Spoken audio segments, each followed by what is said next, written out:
ತನಿಖೆ ಆಗಿದೆ, ಹಣ ಟ್ರಾನ್ಸ್ಫರ್ ಆಗಿದೆ ಅಂತ ಈ ಸದನದಲ್ಲೇ ಅಂದಿನ ಮುಖ್ಯಮಂತ್ರಿಗಳು ಸಿದ್ದರಾಮಯ್ಯನವರು ಒಪ್ಕೊಂಡಿದ್ದಾರೆ.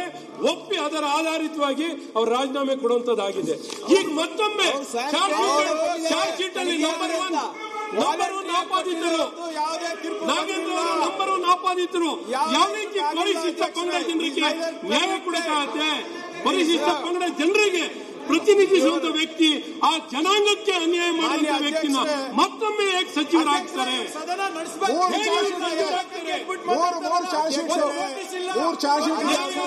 ಇದು ಯಾವುದಕ್ಕೂ ಗೌರವ ಇಲ್ವಾ? ಗೌರವ ಇಲ್ವಾ? ಪೀಠದ ಗಮನಕ್ಕೆ ತರ್ತಾ ಇದ್ದೇನೆ.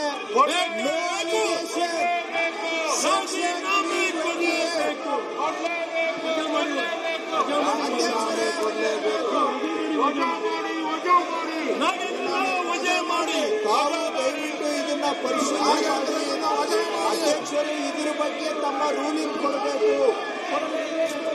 Rule number 328 no allegation of a defamatory or incriminatory nature shall be made by a member against any person unless the member has given previous intimation to the speaker and also to the minister concerned so that the minister may be able to make an investigation into the matter for the purpose of reply. Provided that the speaker prohibit any member from making any such allegation if he is operating in that to the dignity of the house or to that no public interest is served by making such allegation.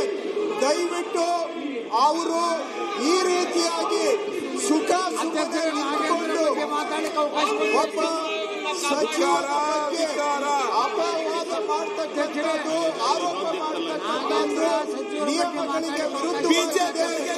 ಈ ನಿಯಮದ ವಿರುದ್ಧವಾಗಿ ಸದನ ನಡೀಲಿಕ್ಕೆ ತಾವು ಅವಕಾಶ ಕೊಡಬಾರದು. ಅವರಿಗೆ ಏನಾದ್ರೂ ಸಚಿವರ ಬಗ್ಗೆ ಆರೋಪ ಮಾಡೋದಿದ್ರೆ ಲಿಖಿತವಾಗಿ ದೂರನ್ನ ಕೊಟ್ಟು ತದನಂತರ ಆರೋಪ ಮಾಡಲಿ.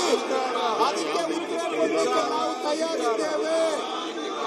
ನಿಯಮಾವಳಿಗಳ ಪ್ರಕಾರ ಸದನ ನಡೀಬೇಕು. ಇವರು ಹೇಳಿದಾಗೆ ಇಷ್ಟ ಬಂದಾಗೆ ಸದನ ನಡೀಲಿಕ್ಕೆ ಆಗೋದಿಲ್ಲ. ಇವರು ಹೇಳಿದ ಅಲ್ಲ. ಇವರು ಬಗ್ಗೆ ಆರೋಪ ಮಾಡೋದಿದ್ರೆ ಆರೋಪ ಮಾಡೋದಕ್ಕೆ ಆಗೋದಿಲ್ಲ. ಅಧ್ಯಕ್ಷರೇ, ಕಾನೂನಿನಲ್ಲಿ ಒಬ್ಬ ಸಚಿವನ ಮೇಲೆ ಆರೋಪ ನಿಯಮಾವಳಿಗಳನ್ನು ರೂಪಿಸಿದ್ದೇವೆ. ಇದಕ್ಕೆ ಕಾನೂನಿದೆ. ಕಾನೂನು ಪ್ರಕಾರ ಸುಮಾರೇಂದ್ರನ ವಜಾ ಮಾಡಿ ಇಷ್ಟ ಬಂದಾಗೆ ಆರೋಪ ಮಾಡಿ ದಯವಿಟ್ಟು ತಾವು ನಾಗೇಂದ್ರನ ವಜಾ ಮಾಡಿ ನಡೀಬೇಕು. ವಜಾ ಮಾಡಿ ನಾಗೇಂದ್ರನ ವಜಾ ಮಾಡಿ ಇವನ್ನೆಲ್ಲ ಚರ್ಚೆ ಮಾಡ್ಬೇಕಾದ್ರೆ ನೀವು ನೋಟಿಸ್ ಆದ್ರೂ ಕೊಡ್ಬೇಕಲ್ಲ ಕನಿಷ್ಠ. ಇವರು ಇಷ್ಟ ಬಂದಾಗ ನಡೆಸಿದ್ರೆ ಹೆಂಗಿದು ಸದನದ ಇದೇ ರೀತಿ ನಡೀಬೇಕು. ಇವರು ಕನಿಷ್ಠ ಇವರು ಒಂದು ನೋಟಿಸ್ ಕೂಡ ಯೋಗ್ಯತೆ ಇಲ್ಲ. ಇವರಿಗೆ ದಾಂಧಲೆ ಮಾಡ್ತಾ ಇದ್ದಾರೆ. ಅಧ್ಯಕ್ಷರೇ, ಈ ದಾಂಧಲೆಗೆ ಅವಕಾಶ ಕೊಡಬೇಡಿ ಅಂತ ನಾನು ತಮ್ಮಲ್ಲಿ ಪೀಠದಲ್ಲಿ ನಾನು ಮನವಿ ಮಾಡ್ತಾ ಇದ್ದೇನೆ. ದಯವಿಟ್ಟು ಇಂತಹ ಕಾನೂನು ಇವರು ದುರಾಡಳಿತಕ್ಕೆ, ಸದನದ ದುರುಪಯೋಗಕ್ಕೆ, ಗೂಂಡಾಗಿರಿಗೆ ನಿಯಮದ ಪ್ರಕಾರವಾಗಿ ಸದನ ತಮ್ಮಲ್ಲಿ ನಾನು ಪ್ರಾರ್ಥನೆ ಮಾಡ್ತಾ ಇದ್ದೇನೆ. ನನಗೂ ಮಾತಾಡಲಿಕ್ಕೆ ಅವಕಾಶ ವಿರೋಧ ಪಕ್ಷದ ನಾಯಕರೇ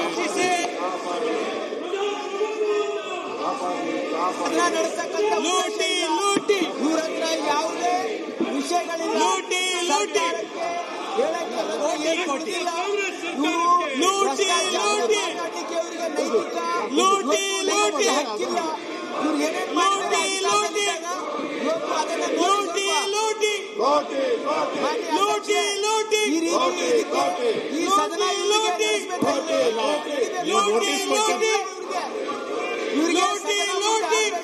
ನೀವು ನೋಟಿಸ್ ಕೊಟ್ಟು ಚರ್ಚೆ ಮಾಡಿದ್ರಲ್ಲ, ಚರ್ಚೆ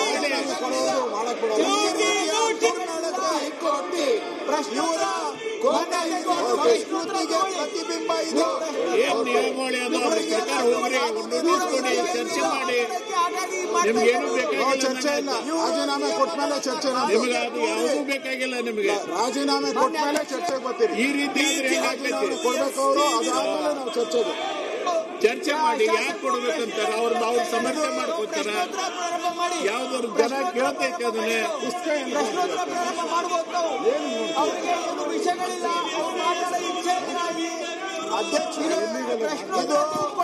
ಗುಂಡಾವರ್ತನೆ, ಕಾನೂನು ರೂಲ್ಸ್ಗೆ ವಿರುದ್ಧವಾಗಿ ಇಷ್ಟ ಬಂದಂಗೆ ನಡ್ಕೊಳ್ಳುವಂತಹದ್ದು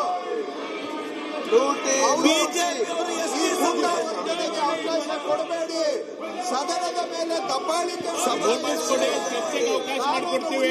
ಮಾಡಿ ದಬ್ಬಾಳಿಕೆ ನಾಯಕರೇ, ಇವರ ದಬ್ಬಾಳಿಕೆಗೆ ದಯವಿಟ್ಟು ಕಡಿವಾಣ ಹಾಕಬೇಕು. ಈ ಸದನ ಕಾನೂನಿಗೆ ಅಡಿಯಲ್ಲಿ ನಡೀಬೇಕು. ಈ ರೂಲ್ಸ್ ಮಾಡಿದ ಸಂವಿಧಾನದ ಅಡಿಯಲ್ಲಿ ನಾವು ಮಾಡಿದ್ದೇವೆ. ಸಂವಿಧಾನ ಬಾಹಿರವಾಗಿ ಈ ದಬ್ಬಾಳಿಕೆ ಮಾಡೋದಕ್ಕೆ ತಾವು ದಯವಿಟ್ಟು ಅವಕಾಶ ಮಾಡಿಕೊಡಬಾರದು. ಇವರು ಕೇವಲ ರಾಜಕೀಯ, ಅವ್ರ ಮನೆ ಒಳಗಡೆ ಬೆಂಕಿ ಅಂಟ್ಕೊಂಡಿದೆ, ಅದನ್ನ